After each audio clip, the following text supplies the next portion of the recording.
just run you through a little bit about what our presentation is going to be. I've got the slides, so don't worry about the digital bit for a minute.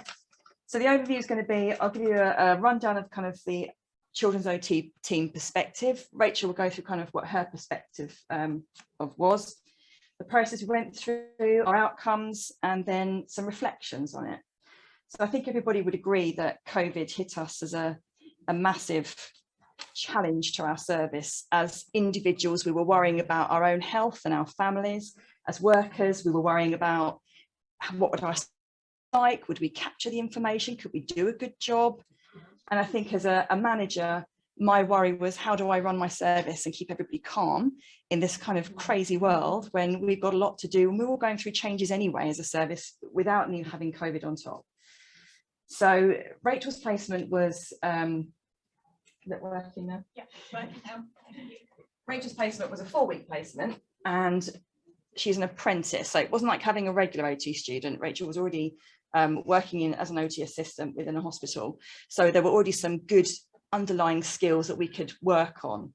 And you were actually my second apprentice, because it turns out the first one happened to work in the same unit. So I had a bit of an expectation about what Rachel's skill set would be and where she would come in with her level of motivation. So there was a lot of learning from the previous student who literally finished her placement the day we all went into lockdown. So we met up, signed off everything, and agreed we would do this again because it had been so successful.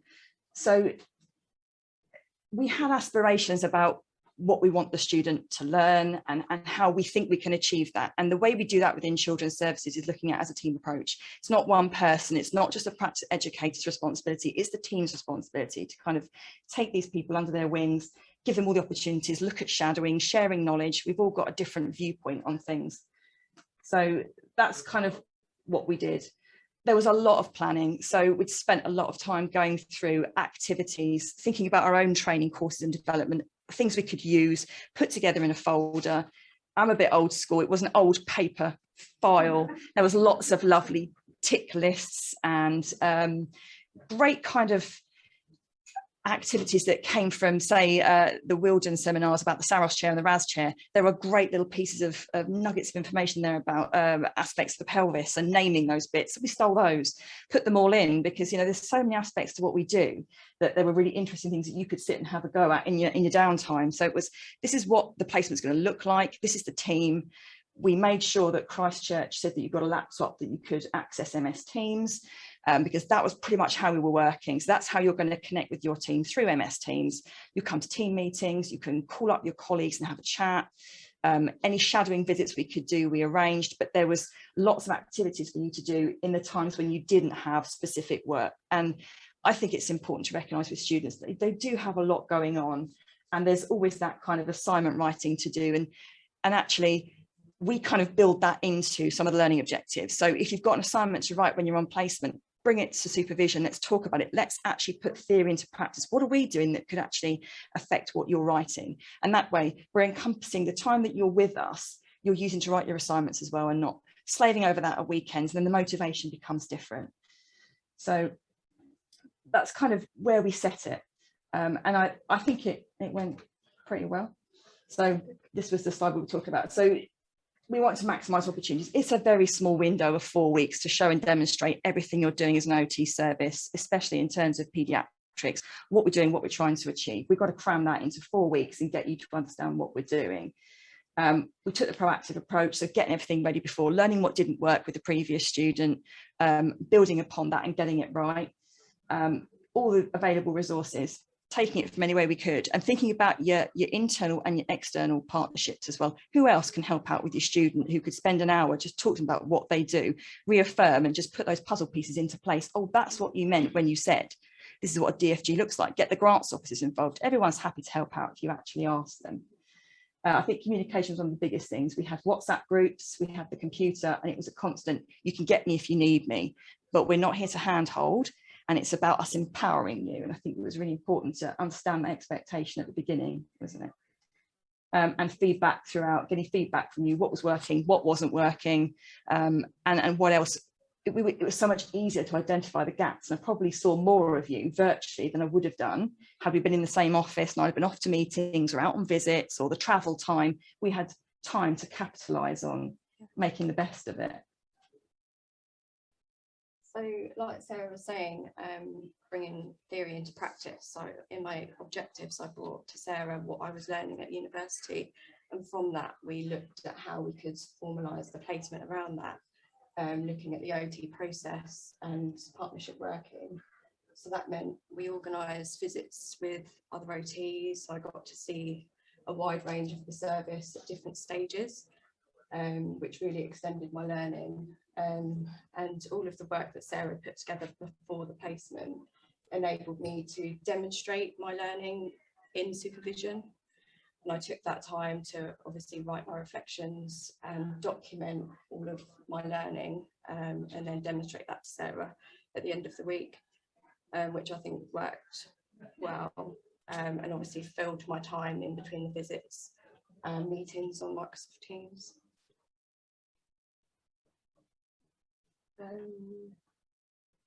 Meeting on the first day was important because obviously coming out of an acute hospital environment was very different to what I was going into. So I made sure that I met Sarah face to face because that lowered my anxieties as a student. It was very anxiety provoking. I arrived home at 11 AM on my first day, back at my dining room thinking, wow, what am I going to do now?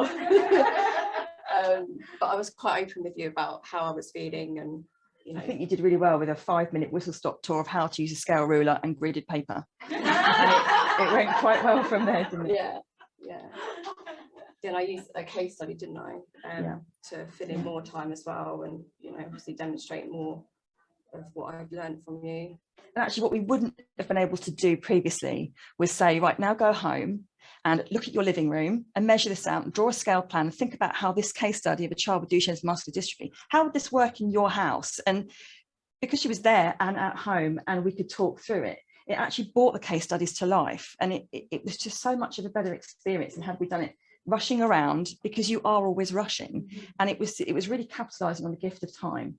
And I think it made such a big difference to what you took away from it and how you were able to apply what we were talking about. I think more light bulbs went off than if we hadn't done it.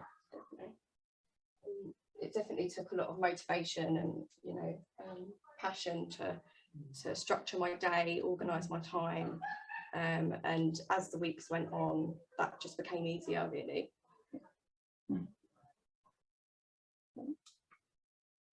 So from my point of view, I think this was successful because Rachel has initiative, and I think you need a student who is motivated, who can be calm, who can ask questions, shout if they need help, but you need a forward thinker.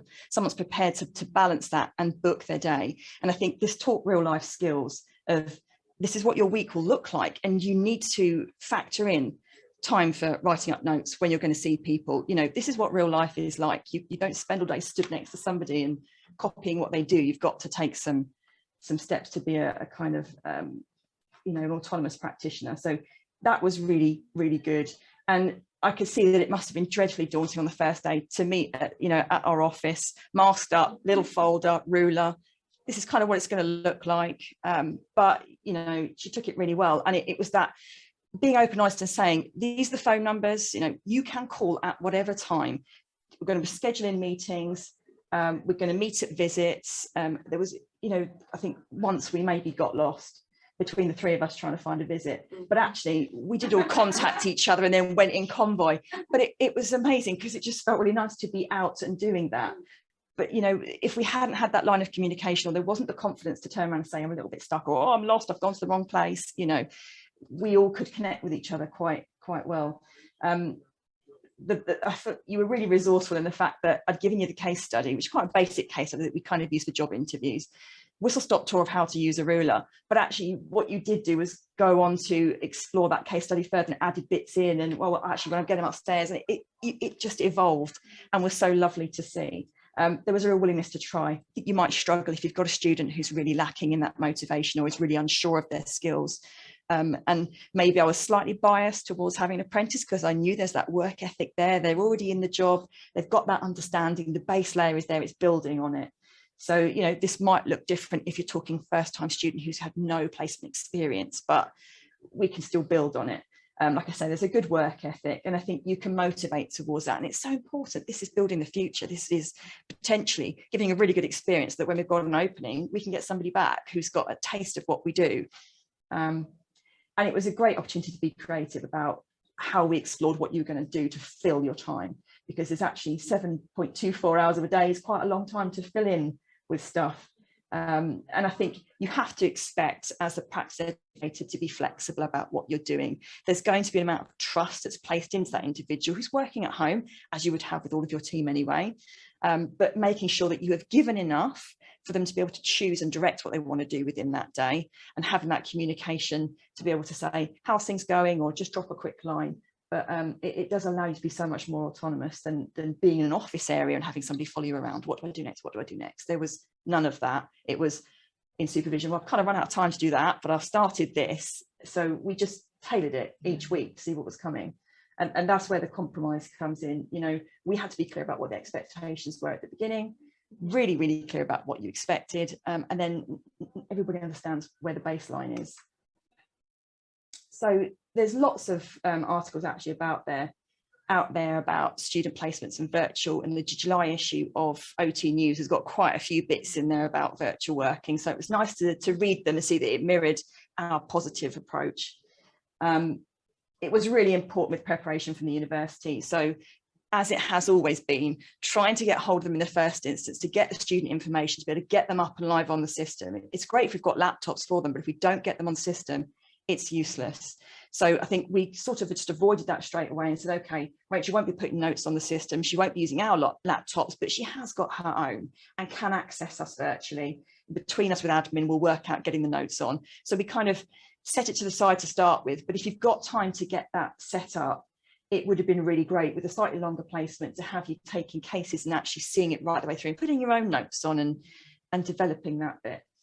A welcome learning environment was challenging because she was at home the whole time, but we have a great team. We can get hold of more people in that kind of instant access way than we could before. You know, people would be out on visits. Nobody was really out on visits. They were doing virtual, and Rachel could join that virtual visit. So she got to see so much more. Detailed orientation. We were really clear about it. We had a folder. We're still building on that folder and still using some of the bits. And we're kind of still in contact in a way, because you can learn so much from the students, things that you didn't expect, or, you know, PEO turned to PEOP. When did that happen? You know, we don't get told about that in practice. So that was, you know, really good to learn some new stuff. And it's really important to grade it to that individual's confidence. And I think because we could see that Rachel was flying, it was, we'll give a little bit more of a nudge, because it's really nice sometimes. You probably didn't appreciate it, but it's nice to be pushed out of the comfort zone. And like today, I was doing a presentation about the virtual student. You really should be in on this. Do you want a CPD opportunity? She says, not really. So, you know, we're trying to get a consistent approach with our students, and we are going to be part of the management, taking students as a management group as well. And we are pushing more as a children's service to have more students, maybe a couple at a time, so that they've got each other to support. And now we know what we're doing. It's going to be so much more easier doing it in a virtual way. And, you know, I think a lot of the anxiety, if you can remember back to days of when you were a student, you know, where am I going to get sent? Where am I traveling to? What's really outside of my comfort zone? New people, new area. And we can control that so much more by going, okay, well, our new normal looks like working at home and doing things virtually, but also doing face-to-face visits and meeting your team in other new ways. So that's going to be really exciting for us moving forward. That's how we're going to take it. Honest and open relationships, massively important, even to be able to say, I'm not coping this week, or these things have happened in my personal life, because guess what, I'm a human being as well as a student.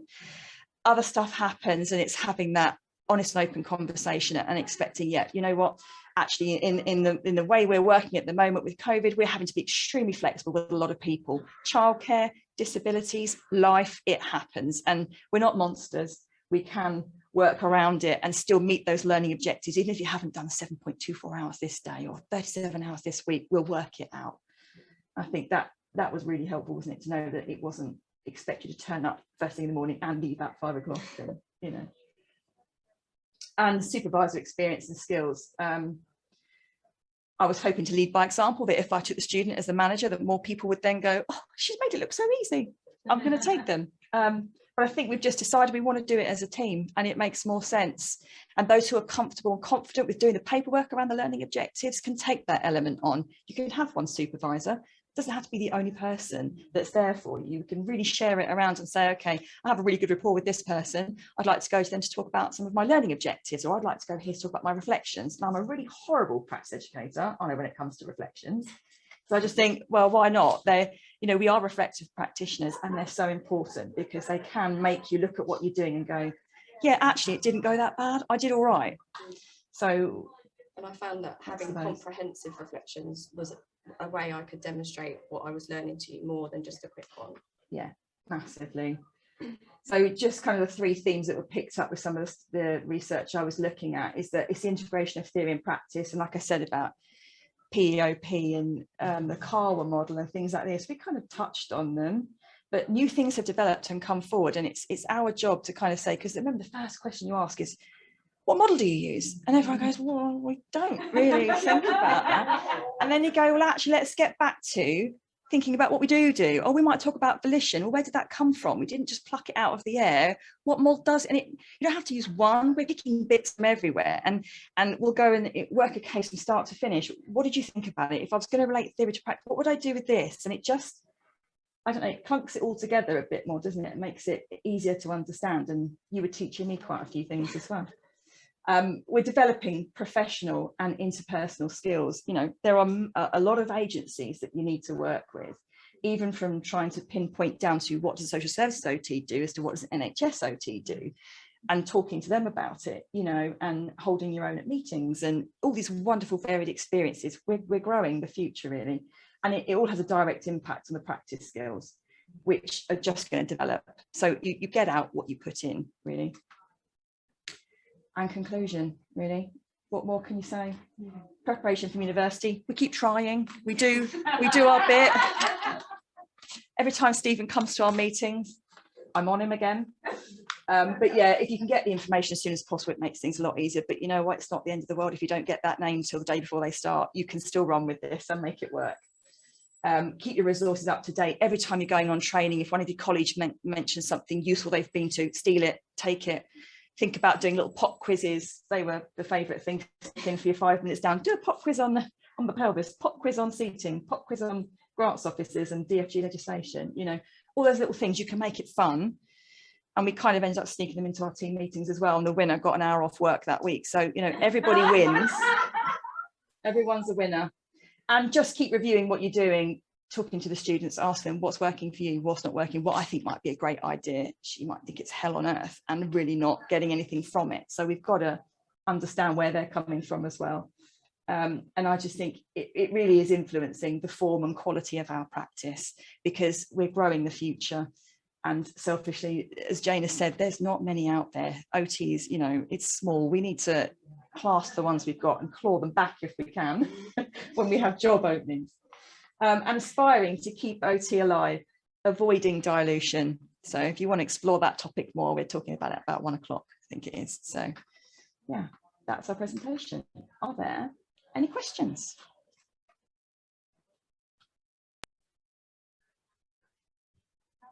Stunned into silence.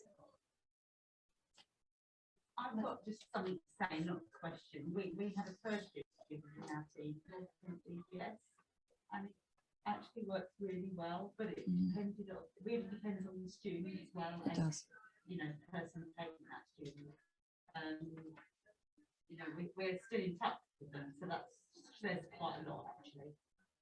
But it did require that student. You probably have to do it, be organised, sort of put yourself out a little bit more than you could normally do, and having those competencies and skills already allow it to happen. But it worked really well, and the team shared the student, and I think that was another key point. Yeah, I think people really freak out when you say you've got to take a student. It's that there's so much to it. It's all the paperwork, the responsibility, providing those learning opportunities. And if you kind of swallow it as a service and just say, okay, what can we provide between us?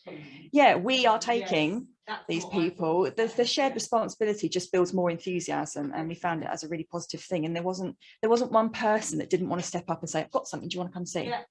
Or I've got this really useful thing, would you like it? Yeah. So yeah, that's definitely the way we're going to try and do it moving forward, so that we can commit to taking students on a regular basis, but it's not down to them one individual. And actually it really helps with things like annual leave and sickness. It's not a pressure on one person, it really can be shared. Brilliant. Thank you It's so all right. much, Susie. That's really, really good.